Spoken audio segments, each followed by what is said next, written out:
Okay, so in this tutorial here, we're going to be using the Sparklink Air. This one here is a Pasco device that's connected via Bluetooth to my computer. In my computer here, I have Capstone as a software that's loaded up here. Currently here, I'm using a temperature probe that's connected inside the Sparklink Air here. I've already set up it under the hardware here. Make sure it does sense that it is a temperature probe here.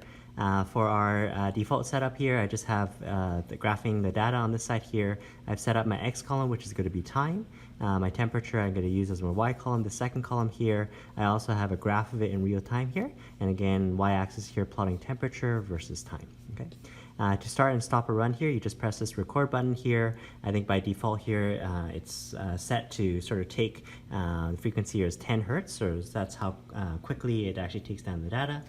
Just to demonstrate how the sensor working here, we're going to do a sample of a calorimetry experiment.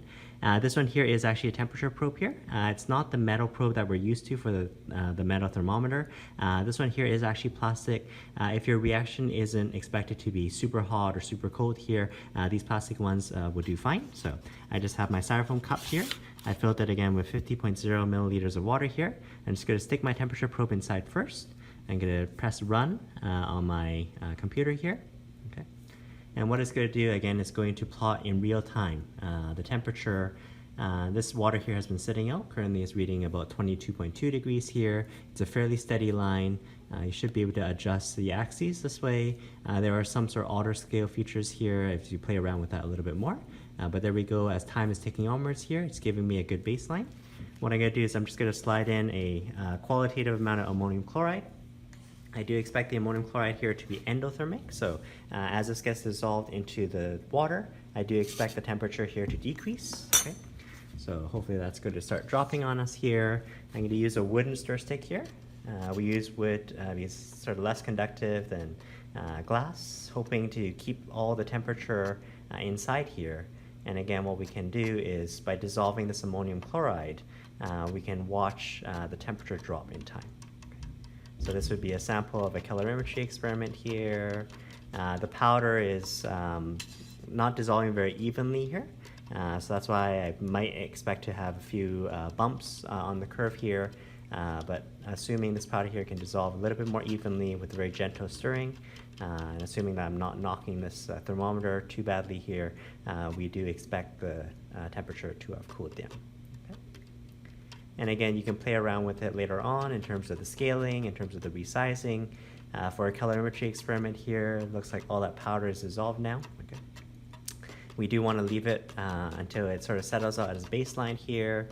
I didn't drop in that much powder, so this one here has dropped to about 17 degrees, so it's dropped about 4 or 5 degrees or so. We want to get a sort of smooth curve at the end here, so that if I need to, I can extrapolate back later on. I'm just going to stop the run here by pressing the stop button on this bottom corner here. I should be able to just rescale the axes. Okay, so if I want to just spread it out a little bit here, and you can make this just a little bit more dramatic for yourself. Okay, if I press record again, it's going to actually create a new run. So what I'm going to do is just going to reset here. I'm going to take my thermometer probe here. I'm going to give it a quick wipe. I have another cup of styrofoam, water inside the styrofoam cup here. Again, 50 milliliters, just for demo's sake here. Let's put the temperature probe back inside. When I press run, it's going to record a new set of data. This is now run number 2. Just to demonstrate sort of the other reaction, we did ammonium chloride for an endothermic reaction. Let's dissolve in some calcium chloride instead for an exothermic reaction. These ones here actually come to us as little pellets. Again, I'm just doing this very qualitatively here. I left it for a little while here for a baseline. As these pellets here, I'm using a new wooden stir stick here. As these pellets also start dissolving, it is an exothermic reaction. We do expect the temperature to climb. Okay. Depending on how evenly this powder here can dissolve, it's going to sort of control whether I see blips and little jumps on the graph itself. Okay. Again, for a calorimetry experiment, we're looking for a maximum temperature. We need to do a little bit of extrapolation, assuming that the reaction all took place all at an instant. Okay. Naturally here, this reaction is taking, I don't know, 20, 30 seconds or so. It is constantly trying to equilibrate back to room temperature, so it's constantly fighting against you. Once this has hit a peak, I'm just going to leave it for a little while, let that sort of flatten out a little bit, and then extrapolate back. If this had all happened all at once, what the maximum temperature would have been. Okay. So it's kind of nice that our capstone software here can plot things in real time for us here. We can notice any minor blips. Okay.